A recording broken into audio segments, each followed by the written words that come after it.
हम बात किसकी कर रहे हैं? हम बात आज एक्सपेंस की कर रहे हैं। एक्सपेंस क्या है ये पूछ रहा हूं मैं तो। बस हम बिजनेस की पर्पस से बात कर रहे हैं। पहले डेफिनेशन एक बार लिख के देखते हैं और देन समझते हैं एक एक वर्ड को। एक एक वर्ड को समझना जरूरी है इसमें। कह रहा है एक्सपेंस इज द कॉस्ट। ये कॉस्ट है, तो कीवर्ड आ गया हमारे पास कॉस्ट। ठीक है, ये कॉस्ट हम इनकर कर रहे हैं, इनकर्ड इन बिजनेस। देखो या तो एक मैन्युफैक्चरिंग बिजनेस हो सकता है या फिर एक ट्रेडिंग बिजनेस हो सकता है। तो cost incurred in producing and selling of goods and services. मैंने बोला यार मेरा एक्सपेंस क्या है? एक्सपेंस मेरी वो कॉस्ट है जो मैंने इनकर की या तो गुड्स को प्रोड्यूस करने में या गुड्स को सेल करने में या सर्विसेज को सेल करने में। हो सकता है हर वो खर्चा जो गुड्स को प्रोड्यूस करने में किया जा रहा है या सेलिंग में किया जा रहा है वो एक्सपेंस है। एग्जांपल मेरा कुछ क्वेश्चन है आपसे। मान लो मैं एक मैन्युफैक्चरर हूं और मैं ये पेन बनाता हूं, पेन है प्लास्टिक का, तो मेरा रॉ मटेरियल क्या है? प्लास्टिक। तो अब मैंने आपसे रॉ मटेरियल परचेज किया, क्या ये मेरा खर्चा है? क्यों सर? अभी तो आपने बताया एक्सपेंस वही हर चीज है, यानी जो कॉस्ट मैं इनकर कर रहा हूं गुड्स को बनाने में रॉ मटेरियल चाहिए, रॉ मटेरियल खरीदना पड़ेगा, रॉ मटेरियल खरीदूंगा, खर्चा हुआ। सर बिल्कुल। अब मेरा ये पेन बन गया, ये पेन बना के मुझे आप सबको डिलीवर करना है। आप मेरे कस्टमर हो और कस्टमर मैंने क्या किया? मैंने ये सारा पोर्टर करा दिया आपके पास और पोर्टर का एक्सपेंस मैं बियर कर रहा हूं। पोर्टर को जो पेमेंट कर रहा हूं मैं कर रहा हूं, आपको मैंने फ्री डिलीवरी दी, तो ये मेरा खर्चा डिलीवरी का हुआ। क्या ये मेरा एक्सपेंस है? पक्का। क्यों? क्योंकि ये मैंने गुड्स को बेचते टाइम खर्चा किया, वो मेरा एक्सपेंस है। तो हर वो कॉस्ट या तो गुड्स को बनाते टाइम हो या गुड्स को बेचते टाइम हो या सर्विस देते टाइम हो, वो एक्सपेंस है। आई बात समझ में? Simple definition, expense is the cost incurred for producing and selling of goods and services. आगे बात करें। क्या ये पॉइंट समझ आ गया आपको? यहां तक कोई दिक्कत है तो बता दो प्लीज। इसकी एक डेफिनेशन और लिखना चाहूंगा मैं, आपको जो अच्छी लगे आप वो लिख लेना। कह रहा है expense is the cost of use of things और services for the purpose of generating revenue। कह रहा है एक्सपेंस वो कॉस्ट है जिससे मैं कोई चीज यूज कर रहा हूं या सर्विस यूज कर रहा हूं, किस चीज के लिए? अपनी इनकम को यानी अपने रिवेन्यू को जनरेट करने के लिए। यहां पे मैं सेल्स की बात कर रहा हूं। वो हर कॉस्ट जो मैंने अपने इनकम को जनरेट करने के लिए की, वो जैसे ये बेचना था मुझे, इस बेचने तक की जो मेरी एक्टिविटी थी उस तक जो भी पीछे मैं खर्चा कॉस्ट बियर करता हुआ आ रहा हूं, वो क्या क्या हुआ होगा? एग्जांपल से, पेन के लिए मैंने सबसे पहले प्लास्टिक लिया होगा, उस प्लास्टिक को मैंने मशीनरी में डाल के इलेक्ट्रिसिटी का भी खर्चा किया होगा, मशीनरी चलाई होगी, रीमोल्डिंग किया होगा, मेरे एम्प्लॉइज को सैलरी दी होगी, मेरे वेजेस दिए होंगे, वर्कर्स को सब कुछ दिया होगा। उसके बाद प्रोडक्ट रेडी हुआ होगा, उसकी फिनिशिंग का खर्चा किया होगा, उसकी पैकेजिंग की होगी, उसकी डिलीवरी की होगी, कस्टमर को सेटिस्फाई कराने के लिए मैंने एक अच्छी वेबसाइट भी बनाई होगी, है कुछ ना कुछ तो हुआ होगा ना। कि जितना भी प्रोसेस भाई उसके लिए जो भी कॉस्ट गई है वो एक्सपेंस। दो चीजें, एक्सपेंस क्या है? Expense the cost incurred for producing and selling of goods and services. दूसरा तो एक्सपेंस क्या है? Expense is the cost of use of things, चीजों को यूज किया, थिंग्स और सर्विसेज, क्या सर्विस यूज की हो, मैंने किसी की सर्विस ली हो सकता है मैंने डिजाइनर वो हायर किया हो, तो भाई बता दे इसका डिजाइन क्या होना चाहिए, उसने दी उसकी तो पैसा दिया। समझ में? अब ये सब प्रोसेस क्यों किया? ताकि मैं सेल्स कर पाऊं, अपनी रिवेन्यू को जनरेट कर पाऊं और जनरेटिंग। समझ में? कुछ एक्सपेंसेस के ये देखते हैं क्या क्या आता है। कह रहे लिखना, नोट डाल के लिखेंगे, नोट। चले आगे। कह रहा है following are included in expense. Expenses की डेफिनेशन में, टर्म में क्या क्या इंक्लूड होगा? कह रहा है A, cost of goods sold, जो गुड्स आपने बेचे उसकी जो कॉस्ट है उसे बोलते हैं कॉस्ट ऑफ गुड्स सोल्ड। ठीक है। अमाउंट पेड फॉर रेंट, आपने रेंट के लिए अमाउंट पे किया ठीक है, कमीशन दिया, किसी को सैलरी दी, या कोई एडवर्टीजमेंट की, एक्सेट्रा, जो खर्चे अभी हम बात कर रहे थे। थर्ड कह रहे डिक्लाइन। अब देखो मैंने अभी आपको बोला कि मैंने मशीनरी यूज की होगी, मशीनरी यूज की होगी तो उसकी यूजेज कॉस्ट हुई होगी, हम उसे बोलते हैं मशीनरी की वैल्यू को डिक्लाइन होना, यानी यूजेज को बोलते हैं डेप्रीशिएशन, वियर एंड टियर, घिसाव। घिसाव आया, मशीनरी की एक लाइफ होगी कि वो 2 लाख प्रोडक्ट बना सकती है, मान लो मैंने 20,000 बना लिए, तो डेप्रीशिएशन क्या बोलते हैं, depreciation. Depreciation is wear and tear of that, और आई कैन से तो उसमें घिसाव यूज करने की वजह से आया। देखो एक्सपेंस डिक्लाइन होना, लिखना कह रहा decline in the value of an asset when posed, किस वजह से, by use of such asset for business. ठीक है, बिजनेस के लिए यूज किया, यहां पे एरो लगा के लिख रहा हूं, that usage of machinery, or I can say asset, results into known cash expense। known cash expense, वो expense तो है पर वो known cash expense है, कुछ पे नहीं करना पड़ रहा, उस known cash expense को बोलते हैं depreciation। तो हमने expense की डेफिनेशन में 3 चीज इंक्लूड की, cost of goods sold, payment या amount of rent, commission, salaries, advertisement etcetera, ये सारे खर्चे। Third line in the value depreciation, और डेप्रीशिएशन और कैश।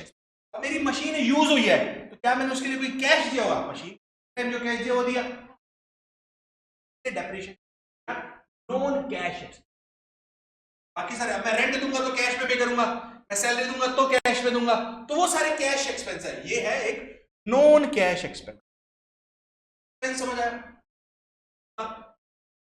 नेक्स्ट डेफिनेशन में चलते हैं, इनकम। इनकम क्या होती है, कह रहा इनकम, मैं पहले आपसे पूछूं इनकम क्या होती है, पहले आप क्या होती है income?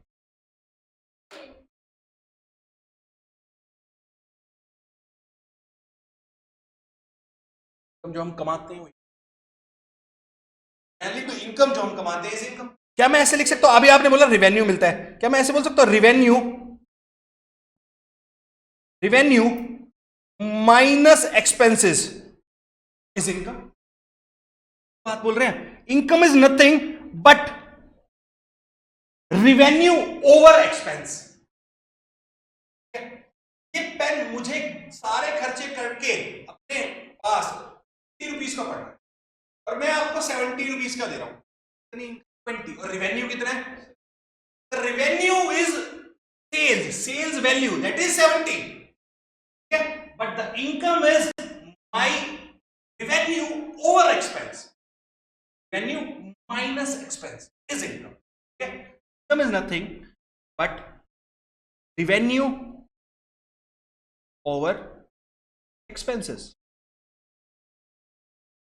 or difference between revenue and expense is income. ठीक है, तो अब मेरा क्वेश्चन आपसे है, रिवेन्यू क्या है, साथ में हम रिवेन्यू को भी डिस्कस कर लेते हैं। Revenue is amount received from sale of goods and services.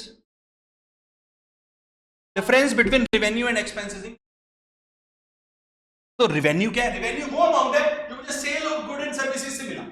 Simple अगर मैं एक लाइन में बोलूं, देखो रिवेन्यू बहुत सारे हो सकते हैं हमारे, ठीक है, मैंने यहां तो सिर्फ sale of goods and services की बात की, रिवेन्यू में मेरे पास और कहीं से भी इनकम आ सकती है नहीं। जैसे मान लो मैं शूज बेचता था, तो मेरी एक सेल्स थी शूज की, मैं इसी पहले की बात कर रहा हूं, प्लस साथ में मेरी कुछ इन्वेस्टमेंट थी जिससे मुझे इंटरेस्ट भी आ रहा था, तो मेरा रेवेन्यू ही ना, एक दूसरी चीज का रेवेन्यू, दूसरी चीज का रेवेन्यू, ठीक है, है ना।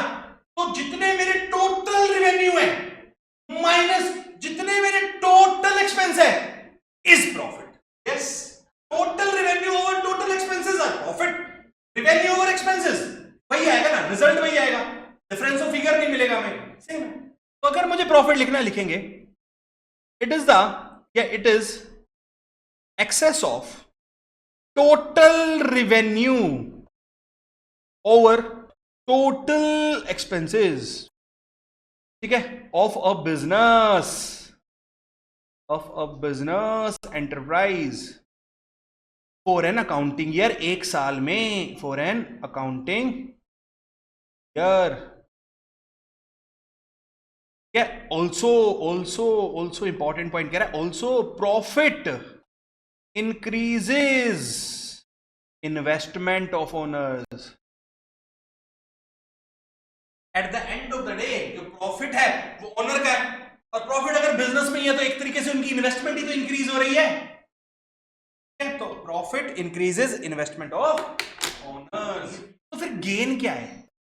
इनकम समझ आ गया, प्रॉफिट समझ आ गया। फिर सर हमने तो अभी तक यही पढ़ा था, इनकम भी वही है, प्रॉफिट भी वही है और गेन भी वही है। तो बताओ आप गेन क्या है? कह रहा है बेनिफिट और एडवांटेज रिजल्टिंग फ्रॉम इवेंट्स और transaction which are not the operating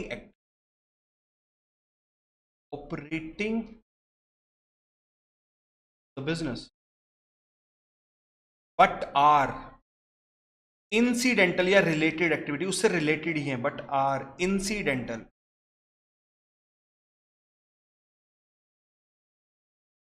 business। example gain on sale of fixed assets।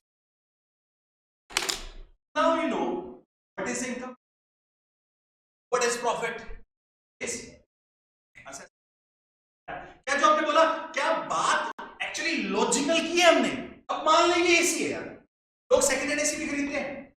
AC है, एसी मैंने 40,000 का परचेज किया था और पिछले हर साल में इस पे डेप्रिसिएशन लगाता हुआ आ रहा हूं, ठीक है? तो देखना, एक होती है कॉस्ट, ओरिजिनल कॉस्ट, एक होती है बुक वैल्यू जो आज बैलेंस शीट पे होगा। जैसे मान लीजिए आज से 3 साल पहले मैंने एसी परचेज किया, 40,000, तो मैंने 3 साल पहले इसको अपनी बैलेंस शीट में एसेट 40,000 दिखाया होगा।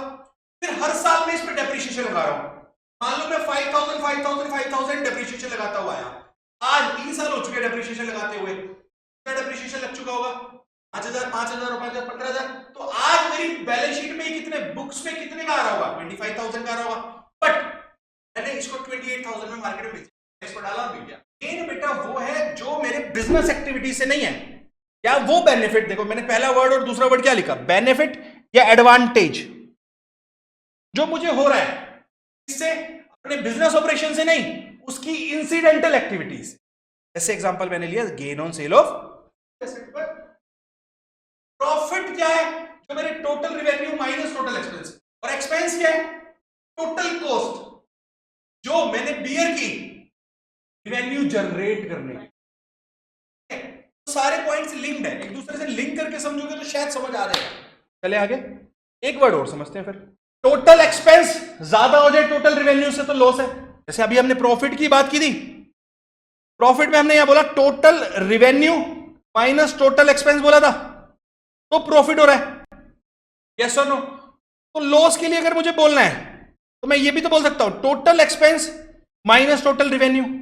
अगर इसका मतलब क्या है, total expense is more than total revenue, yes और नो? एक तो बात बिल्कुल सही कह रहे हो आप, गलत तो बोल ही नहीं रहे। और क्या लॉस है?